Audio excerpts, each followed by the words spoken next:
Welcome to the deep dive. Today, we're really getting into the life and the core ideas of Mahatma Gandhi. Yeah, we've got a ton of information here. His early days, the big moments in South Africa and India, his whole philosophy of Satyagraha. Right, his personal life, how it all weaves together, and of course, his legacy. We want to sort of unpack what made him such an iconic figure and, understand his impact. Definitely. Mohandas Karamchand Gandhi, born 1869, just a towering figure in India's fight for independence from Britain. Known as Mahatma, great soul, and Bapu, father of the nation. Exactly. And his philosophy, Satyagraha, nonviolent resistance, it's had this huge ripple effect globally. Yeah. Inspired so many movements. It really has. And the Yeah. amount of detail we have is pretty amazing. From his childhood influences, his Mm. political tactics, his deep beliefs. It's a lot to explore. It's a rich picture, for sure. Okay, so let's start at the very beginning, those early years. Right. Born in Porbandar, Gujarat, 1869. Ah, Mode merchant family. His dad was a Dewan, which is basically a chief minister. significant position. Yeah. And his mother, Putlabai, was very devout. Vaishnavism, lots of focus on devotion, compassion. And growing up in Gujarat, he was also exposed to Jainism, right? That seems crucial. Hugely influential, Hmm. especially the principles of ahimsa, nonviolence, but also vegetarianism, fasting, religious tolerance. These were baked in early on. It feels like those seeds were planted really deep.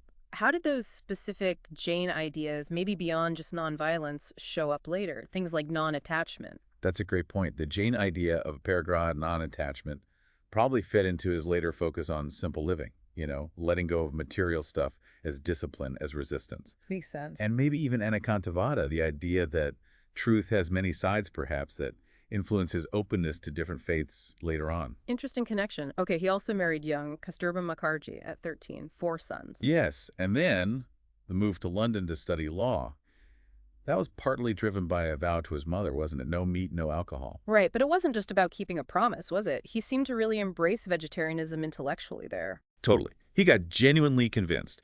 Joined the Vegetarian Society in London. Yeah. That wasn't just about food. It gave him early experience in organizing, advocating for something. So London wasn't just law books, he was encountering other ideas too. Oh, yeah. He bunked into theosophy.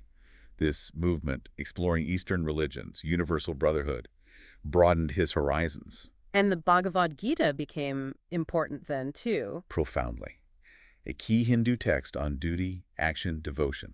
He returned to India in 91, struggled a bit setting up his law practice. And that led him to South Africa. Exactly. Took a job in Natal, South Africa in 1893, and that changed everything. South Africa. This is where the fire was really lit, wasn't it? The direct experience with racism. What did he face? It was brutal, the crucible, really. Getting thrown off a train, even with a first-class picket. Just because he wasn't white? Yeah. Assaulted on a stagecoach for not giving up his seat.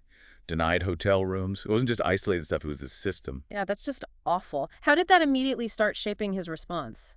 Did he want to fight back right away? Well, it forced him to really look hard at the status of Indians there. His first instinct wasn't necessarily resistance, but the sheer injustice. Yeah. He couldn't just leave. He was meant to go back to India. But he stayed. He stayed, specifically to fight a new bill in Natal that was going to take away the vote from Indian immigrants. He saw it as this fundamental attack. And that led to organizing. Yes. 1894, he founded the Natal Indian Congress, a platform to organize, advocate, raise awareness, both there and back in Britain, A lawyer becoming a community organizer, basically. Pretty much, yeah. A rapid shift. And there was even an attempt on his life. Yeah, 1897. A mob attacked him when he returned from a trip to India. But even then, he refused to press charges. Really? Why? It was an early sign of his principle, don't seek personal revenge through the courts. Focus on the bigger picture, the systemic issues. That's quite something. Now, his role in the South African War, the Boer War supporting the British with an ambulance corps, that seems odd looking back. It does seem paradoxical. His thinking was, look, if we show loyalty, serve the empire, maybe they'll grant us full citizenship, equal rights, prove our worth as subjects. How did that go down with other Indians? It was mixed. Some questioned supporting the very regime that oppressed them, and ultimately it didn't really work. They didn't get the rights he hoped for. Led to some disillusionment, I think. But the big shift in South Africa was a Satyagraha taking shape. Absolutely. 1906, the Transvaal government brought in this new registration act, forcing Indians to carry certificates, essentially passes. Like internal passport. Exactly. And that's when he first really rolled out Satyagraha, nonviolent resistance, as a core strategy. And this wasn't passive at all, was it? People suffered for this. Not passive in the slightest. It was a tough 7-year struggle. Thousands involved, people jailed, beaten, even shot. For what? Refusing to register? Refusing to register, burning the certificates publicly, nonviolent marches. Just incredible resilience against really brutal state tactics. Did that pressure eventually work? Did the government back down? Well, the public outcry, internationally too, against the harshness, eventually forced the South African government, General Smuts, to negotiate. They didn't dismantle the whole system, not by a long shot. But concessions were made. Some significant concessions, yes. But maybe more importantly, it was the testing ground. It proved Satyagraha could work, gave him the experience, refined the ideas of non-cooperation he'd take back to India. And intellectually, this period solidified things for him too. Tolstoy, Thoreau. Definitely. The Bhagavad Gita was still central. But Tolstoy's The Kingdom of God is Within You really resonated. He even wrote back and forth with Tolstoy. Wow, really? Yeah, until Tolstoy died. And Thoreau's civil disobedience on resisting unjust laws was huge, too. So he returned to India not just with scars, but with a whole developed philosophy and practical experience. So, back in India, seasoned activist, unique approach. How does he plug into the independence movement there? Well, first off, World War I breaks out. And again, maybe surprisingly, he initially supports the British. Same logic as in South Africa. Loyalty for rights. Pretty much the same logic. Actively encouraged Indians to enlist.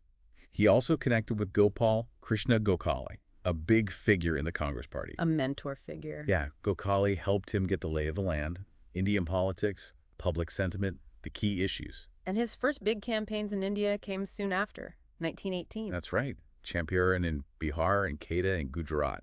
Huge successes. What was Champaran about? It was against this really exploitative system where British landlords forced poor farmers to grow indigo instead of food crops. Gandhi organized nonviolent resistance, but he didn't just focus on the economics. What else? He tackled poverty, sanitation issues, alcoholism, untouchability, even the seclusion of women, purdah, a whole social upliftment aspect. Nikita. Kedah was supporting farmers hit by crop failure who were facing unfair tax demands from the British. Sardar Patel was actually the main leader on the ground there, but Gandhi's support was crucial. And these successes really cemented his position. Oh yeah, especially Champaran. He directly challenged the British authorities, got concessions. That's when people widely started calling him Bapu Mahatma, the father, the great soul. So he's now a national leader. What's the strategy for pushing towards independence? Well, next came the Rawat Act in 1919, allowed detention without trial, basically stripped civil liberties. And Gandhi's response? Nationwide peaceful protests, hurdles these mass strikes, shutdowns, huge demonstrations across India. But this period also saw horrific violence from the British. Amritsar. Jallianwala Bagh massacre, British troops firing on an unarmed crowd, hundreds killed. It was a massive trauma, fueling outrage. How did Gandhi react to that level of brutality? He condemned it utterly, of course, but he also condemned any retaliatory violence from Indians. His core principle. All violence is wrong no matter who does it. It harms everyone. And this pushed him towards demanding full Swaraj. What did that really mean to him? Exactly. Swaraj wasn't just political freedom from Britain. For Gandhi, it was deeper. Complete self-rule, personal, spiritual, economic. Autonomy for individuals and the nation. He took over leadership roles in Congress around then, too. Yeah, president of the All India Home Rule League in 1920, gained major influence in the Indian National Congress by 21. He basically set its direction. And he reshaped Congress itself, didn't he? Made it a mass movement. Totally transformed it. New constitution focused on Swaraj.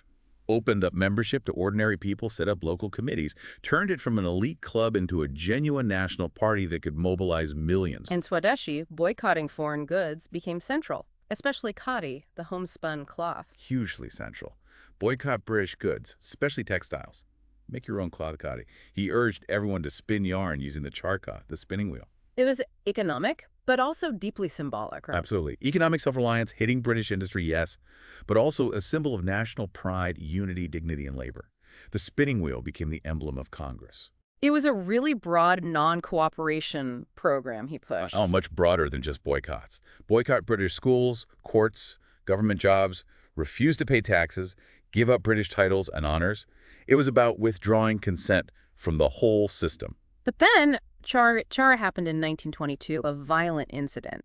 And he called the whole non-cooperation movement off. That must have been hugely controversial. Agonizing for him, and yes, very controversial. Protesters attacked a police station, police were killed. Gandhi was horrified. Why call it off when it seemed to have momentum? He feared it was sliding into violence. That, for him, betrayed the core principle of satyagraha. He believed nonviolence had to be absolute, even if it meant sacrificing short-term gains. Maintaining the moral high ground was paramount. And that decision led to him being arrested. Yep. Soon after, the British arrested him for sedition. Got 6 years, but was released after about 2 for health reasons, appendicitis surgery. Did his imprisonment hurt the movement? It took him off the scene directly, sure. But in another way, it kind of energized people, showed the world how repressive the British could be. While he was inside, though, Congress did start to fracture a bit. Different factions, different ideas. Yeah, without his unifying leadership, debates broke out. Should they contest elections within the British system? Stick purely to non-cooperation. When he got out, he spent a lot of time trying to heal those rifts. Okay, fast forward to 1930. The Salt Satyagraha, the Salt March. Iconic. Why was that so effective? Masterstroke. The salt tax hit everyone, rich or poor. It was a basic necessity, symbol of colonial exploitation. So picking salt was deliberate. Absolutely deliberate. The march to Bondi, 240 miles to the coast to make salt illegally, it was brilliant political theater, captured the world's imagination. And it mobilized huge numbers of people. Massively. Drew global attention. Over 60,000 people arrested across India for breaking the salt laws. It put enormous pressure on the British. Moral pressure, too. Huge moral pressure. It forced the Viceroy, Lord Irwin, to negotiate directly with Gandhi. Which led to the Gandhi-Irwin Pact. Yes. In 1931, political prisoners released, and Gandhi agreed to attend the Round Table Conference in London as the sole Congress representative. But that conference was a disappointment. Big time. It got bogged down in discussions about Indian princes, minority rights, not the real transfer of power Congress wanted. Gandhi came back pretty disillusioned. And the struggle resumed, including his clash over separate electorates for Dalits. He opposed that quite strongly. He did. Back in India, civil disobedience restarted. He was jailed again. In 1932, the British, pushed partly by Dr. Ambedkar, proposed separate electorates for Dalits, the untouchables.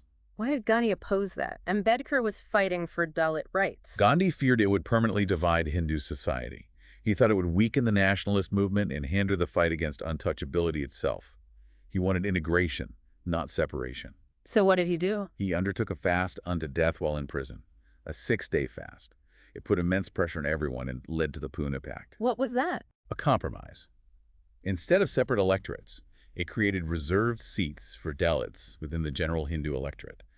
After that, he really threw himself into campaigning against untouchability, calling Dalits Harijan children of God. Then, in 1934, he resigns from the Congress Party. Why? He was Congress in many ways. It's interesting. Congress was moving towards contesting elections, maybe taking power within a British framework.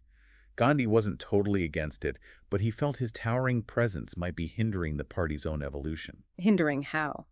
Maybe stifling debate, making it hard for diverse views within Congress to flourish, and making Congress an easy target for British propaganda. It's all just Gandhi.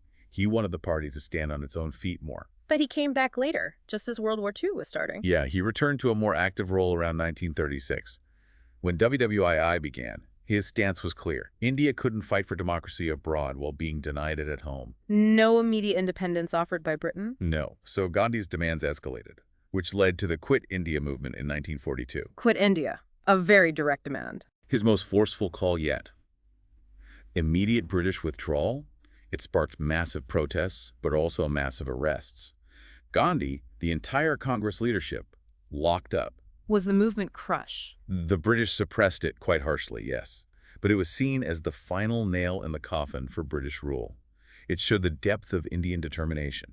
The British knew their time was up, really. And during this imprisonment, tragedy struck him personally. Deeply. He was held in the Aga Khan Palace in Pune.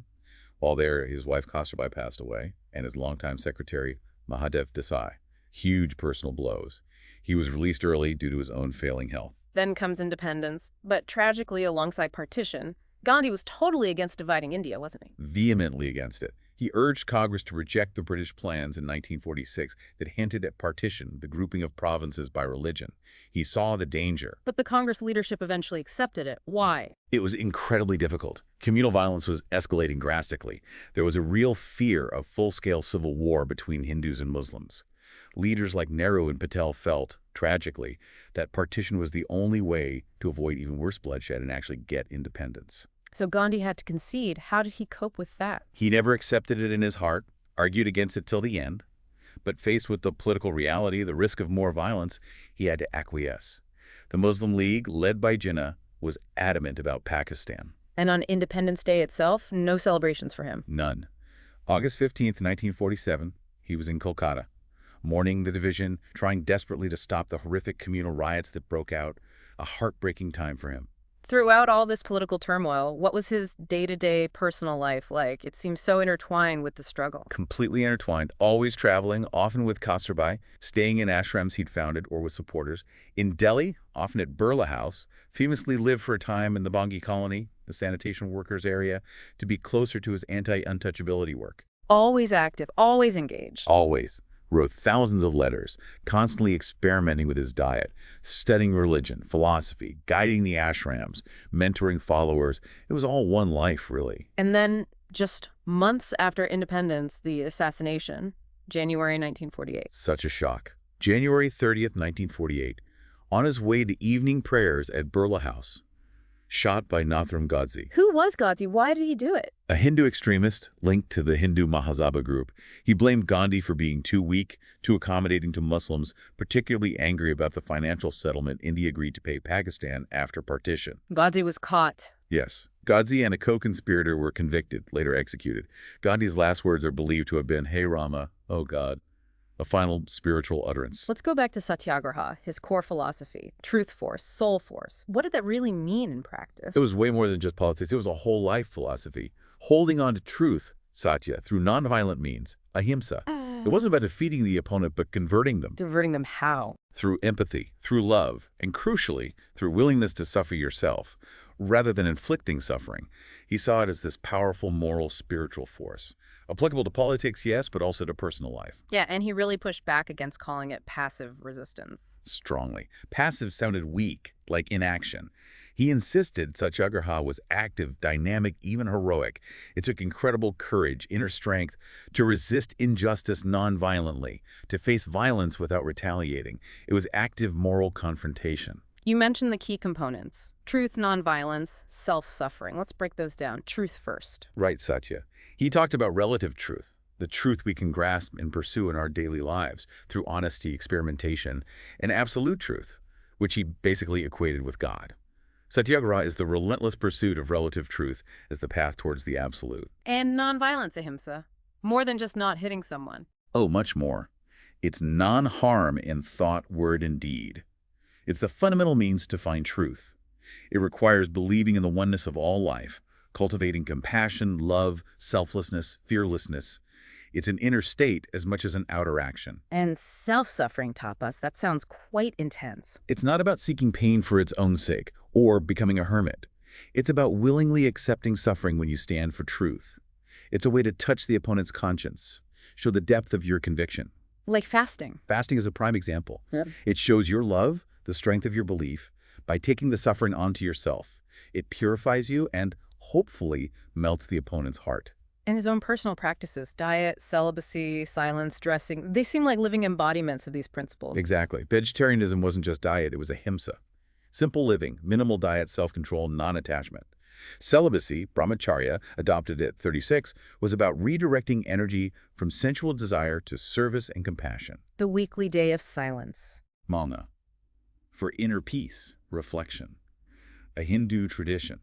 And his dress, abandoning suits for the simple dhoti, promoting khadi that was profound.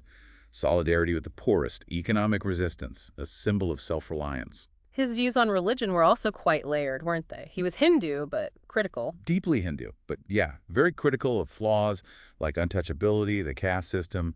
He saw truth and love in all religions. Christianity's non-resistance influenced him, Islam, Buddhism. He famously said he was a Hindu, Christian, Muslim, Buddhist, Jew. Seeing the common core. Exactly. Though that sometimes led to debates, like with Tuor over the Bihar earthquake, Gandhi saw a moral cause, Tagore a natural one.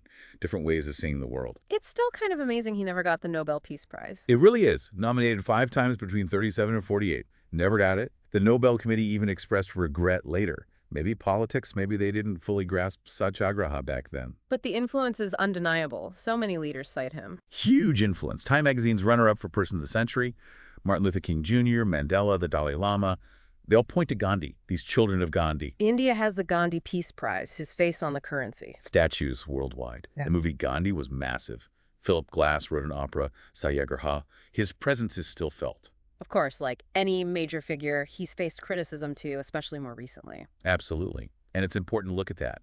Criticisms about his views on Hitler, some statements about Jewish people, accusations of inconsistency on violence sometimes. Those are issues. Scrutiny of his views on women, which evolved but started from a traditional place. And definitely some racially insensitive language in his early writings about Black Africans in South Africa. We have to grapple with the complexities. Even Tagore, who admired him hugely, had different perspectives sometimes. Exactly. Yeah. It shows he wasn't a simple saint, but a complex human being operating in incredibly difficult times. Well, this has been a really rich deep dive. Looking back, his life feels like this incredible fusion of deep spiritual belief and very practical, boots-on-the-ground political action. That's a good way to put it, that unwavering commitment to nonviolent resistance, even when it was incredibly hard, just left this huge mark on the world. It still inspires people fighting for justice everywhere. Yeah, his ideas about truth, nonviolence, self-suffering, they still feel incredibly relevant, don't they, when we talk about conflict, leadership, ethics today? They really do. They offer a powerful alternative framework. So maybe a final thought for you listening. When you consider everything, the immense influence, but also the criticisms, what parts of Gandhi's philosophy or his actions do you find most challenging? Or maybe most inspiring, most useful for navigating the world we live in now? Definitely something to think about. A lot to think about. Thanks for joining us on the Deep Dive. We'll catch you next time.